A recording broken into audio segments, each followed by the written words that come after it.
তেজপুৰ প'ল ফিল্ডত চলি থকা বিশিষ্ট খেলুৱৈ প্ৰাক্তন বিধায়ক ৰাজেন বৰঠাকুৰ স্মৃতি তেজপুৰ চেলেঞ্জ কাপ ফুটবল প্ৰতিযোগিতাৰ প্ৰথমখন ছেমিফাইনেলত দিল্লী ফুটবল ক্লাবে বিজয় সাব্যস্ত কৰি ফাইনেল খেললৈ উত্তীৰ্ণ হয়।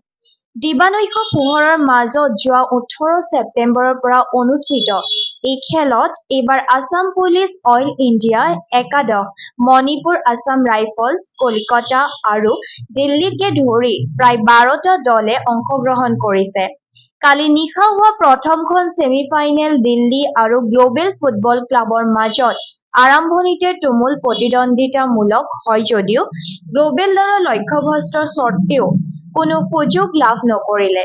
তাৰ পৰিৱৰ্তে নাইজেৰিয়া আদি দেশৰ বিদেশী খেলুৱৈৰে সুসজ্জিত দিল্লী এফচিয়ে ৯-০ গ'লৰ ব্যৱধানত বিজয়ী হৈ ফাইনেলত প্ৰৱেশ কৰিবলৈ সক্ষম হয়।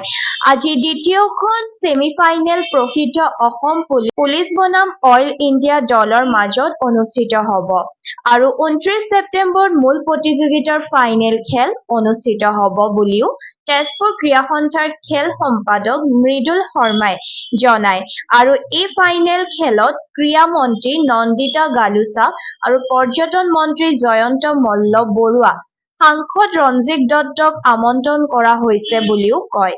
আনহাতে চেম্পিয়ন দলক বিশিষ্ট ক্ৰীড়া সংগঠক খেলুৱৈ তাৰিণী ভূঞা স্মৃতি চেম্পিয়ন বঁটা আৰু নগদ ধন সুযোগ্য পুত্ৰ অতনু ভূঞাই আগবঢ়াব আৰু best player of the football টুৰ্ণামেণ্টৰ বঁটা প্ৰেমাকান্ত ডেকাৰ নামত পৰিয়ালে আগবঢ়াব।